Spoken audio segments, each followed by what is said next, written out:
Baca Pres Ganjar Pranowo mulai mengkritik kebijakan Presiden Jokowi, di antaranya soal kebijakan maritim yang dinilai tak jalan selama 10 tahun, mengkritik perusahaan BUMN yang bangkrut, hingga tanggapan soal drama politik jelang Pilpres 2024 yang disampaikan Presiden Jokowi.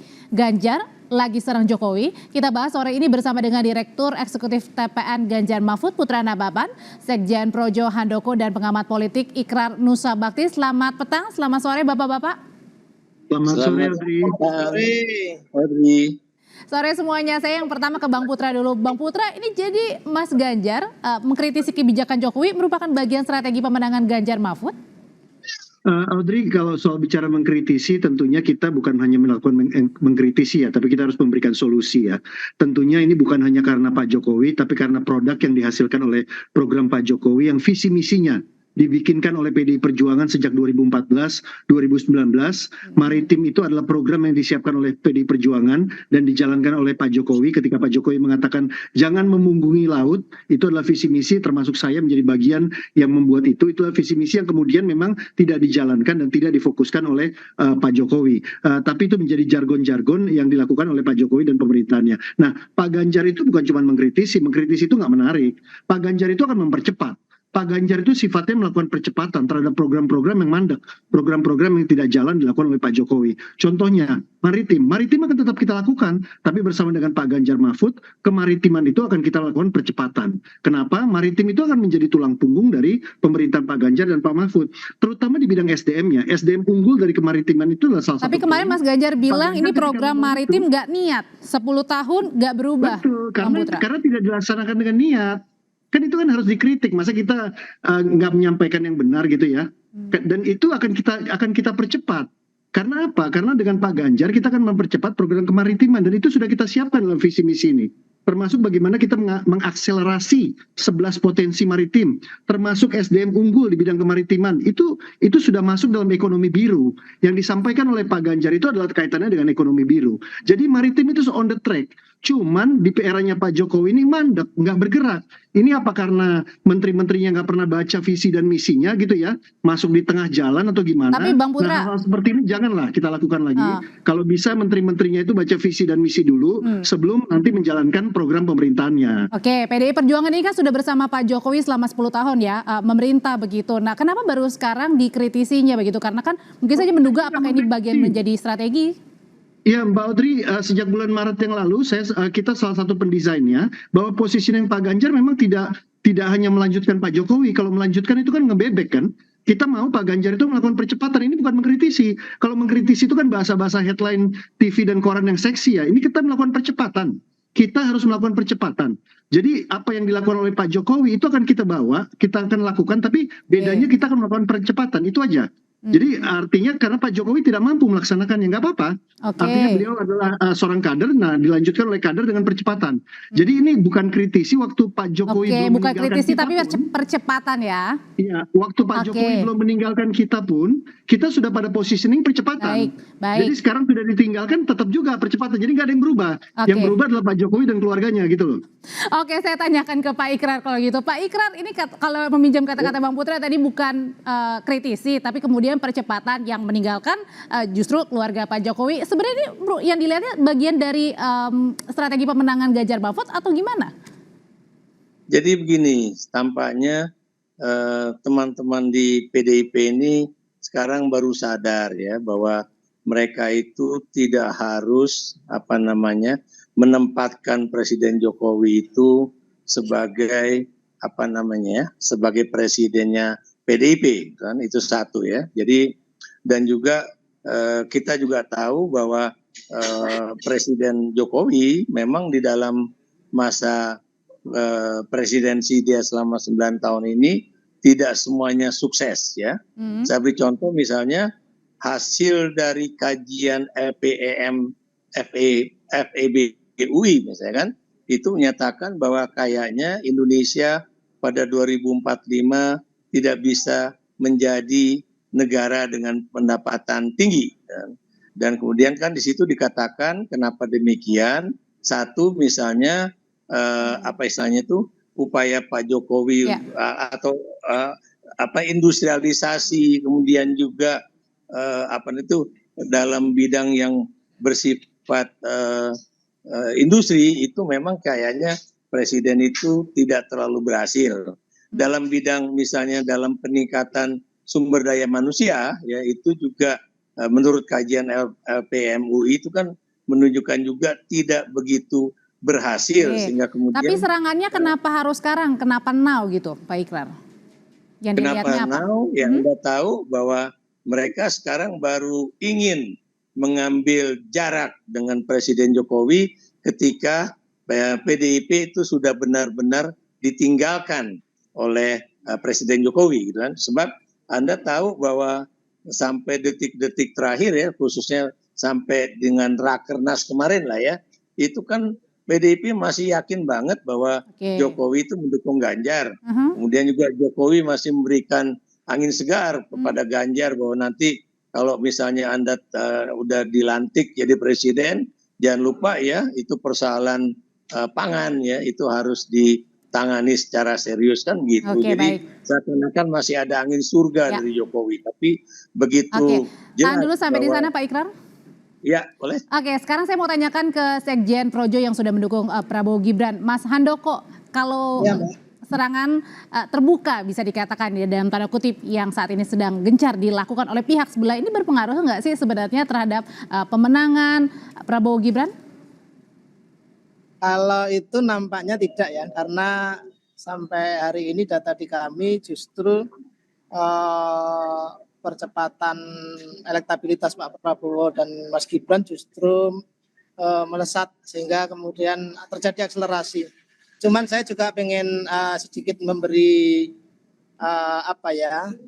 gambaran tadi seperti yang disampaikan oleh Mas Ganjar itu memang saya pikir terlalu menafikan ketika disampaikan bahwa tidak ada niat untuk melakukan pembangunan di sektor maritim karena fakta-fakta di lapangan tidak mendukung pernyataan itu bahwa terjadi lonjakan jumlah pelabuhan, terjadi peningkatan ekspor hasil perikanan. Oke. Itu adalah fakta-fakta sehingga kalau kemudian dikatakan tidak ada niat, bahkan selama ini di kabinet Pak Jokowi lah ada kementerian koordinator yang namanya Kementerian Maritim begitu.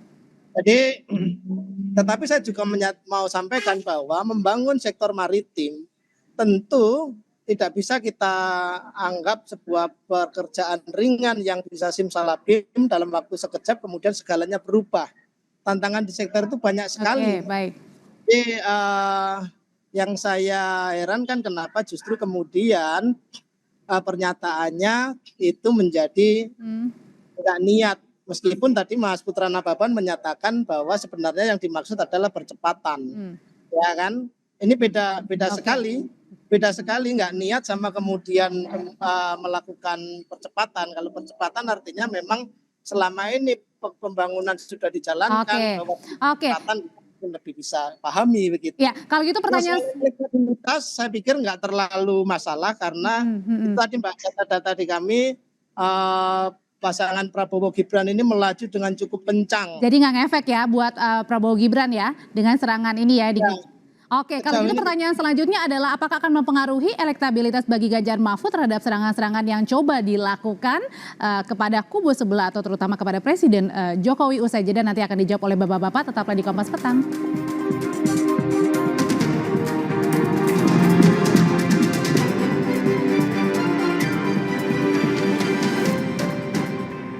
Oke, jadi sebenarnya dengan serangan-serangan yang saat ini dilakukan ini sebenarnya mempengaruhi nggak sih elektabilitas bagi pasangan Ganjar Mahfud dengan juga Prabowo dan juga Gibran, Pak Ikrar? Jadi begini ya, Audrey, ini kan apa namanya tuh pollsters itu atau mereka yang melakukan survei itu juga kita harus lihat ya. Kemana angin politik mereka juga gitu kan, karena kan kemarin juga hasil dari Populi Center misalnya kan itu kan tidak berbeda jauh dengan yang sekarang dari Poll Tracking Institute. Maksudnya gitu kan? Kemana arah angin itu gimana tuh Pak Ikrar? Arah politik ya. Jadi ini, karena kan kita juga belum lihat dari SMRC bagaimana, dari indikator politik Indonesia bagaimana, kemudian dari yang lain-lain juga bagaimana ya, termasuk juga yang biasa dilakukan oleh Litbang Kompas gitu kan. Kenapa saya katakan begitu ya? Karena saya terus terang mengkhawatirkan kalau kemudian survei-survei ini memang ditujukan untuk kemudian meningkatkan angka elektabilitas dari Prabowo dan Gibran itu, supaya ya dugaan bahwa mereka itu akan bisa mencapai 51% dalam satu putaran itu mendapatkan pembenaran ya. Jadi mendapatkan pembenaran politik ya. Kenapa saya menduga begitu ya? Sebab kalau dari akal sehat saya saja ya, dengan adanya keputusan dari MK kemarin saja, itu harusnya pasti ada penurunan perolehan suara dari Prabowo dan Gibran gitu kan. Kenapa demikian? Karena biar bagaimanapun faktor legitimasi ya dari seorang kandidat ya, itu akan juga menentukan pilihan-pilihan orang juga ya, termasuk juga dari generasi milenial dan juga generasi Z. Dan Anda juga jangan lupa ya, polling ini kan cuma berasal dari 1.200 orang gitu ya, sampel. Demikian juga Populi Center juga tidak begitu besar. Nah, yang saya maksudkan di sini, kalau misalnya itu istilahnya itu jumlah sampelnya lebih besar dan lebih merata, mungkin juga hasilnya akan lain ya. Jadi itu ya. Jadi saya masih terus terang belum percaya kepada hasil-hasil survei tersebut, apakah kemudian juga akan digunakan oleh koalisi Indonesia Maju sebagai pembenaran nanti kalau saya dapat menang 51% satu putaran, jangan kemudian diragukan. Padahal kita tahu berita-berita yang sebelumnya, Kompas TV yang sebelumnya mengenai pandangan dari teman saya yang dari Mas Hamid tadi ya, mengenai bagaimana ada tekanan-tekanan terhadap BEM gitu kan, BEM UI atau kemudian juga yang lain-lain. Tahan dulu sampai di sana Pak Ikram. Saya kembali ke Bang Putra kalau gitu.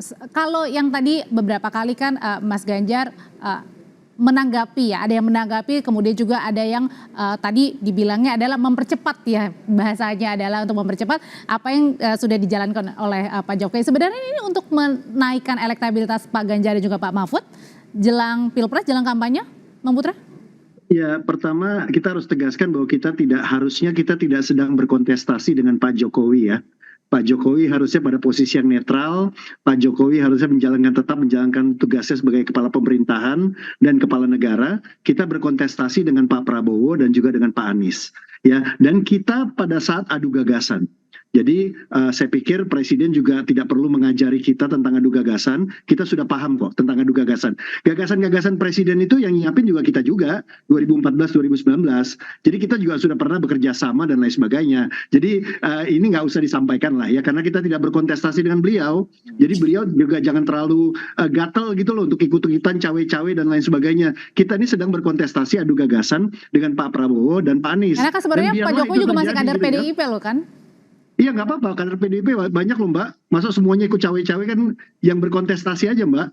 Gitu ya. Jadi maksud saya kita ini adu gagasan, kan diminta adu gagasan. Kita adu gagasan tentang percepatan. Program apa aja yang mau diadu? Ya kan gagasannya. Nah, yang harusnya menjawab itu kan Pak Prabowo dan juga Pak Anies. Gitu. Silakan Pak Ganjar menyampaikan ke itu, ya pemerintah nggak usah terlalu baper lah. Gitu ya dalam hal ini. Itu kan biasa-biasa aja. Sekarang dalam konteks ini apakah ada nilai elektoralnya atau tidak? Menurut saya Ibu Megawati selalu mengajarkan bahwa berpolitik ini bukan selalu elektoralitas atau elektabilitas. Seperti Kompas TV, bukan selalu untuk rating dan share kan. Ini ada unsur ideologinya, ada unsur pendidikan politiknya dan segala macam. Masa semuanya atas nama rating sama share? Ya enggak aja kita di sini. Tapi kan juga ada edukasinya dan lain sebagainya. Jadi kita ini lagi mendidik rakyat. Mari kita berdebat, tapi nggak usah dijawab pemerintah gitu loh. Yang jawab harusnya Pak Prabowo, Mas Gibran, Mas Anies, ya kan, Pak Muhaimin. Saya ke Mas Handoko kalau gitu sekarang, Bang Putra. Nah, Mas Handoko, apakah yang dilihatnya kalau kata Pak Presiden bilang katanya ini banyak sekali drama-drama politik, ini bagian menurut dari Projo sendiri bagian dari drama politik semuanya ini yang sedang berlangsung? Ya mungkin karena lihat banyak situasi yang menunjukkan bahwa beberapa pihak menanggapi situasi ini dengan baper gitu. Sehingga kami misalnya dari Projo sebagai pendukung militan Pak Jokowi kemudian juga harus merespon berbagai isu yang kemudian menyerang Pak Jokowi dengan isu-isu yang sangat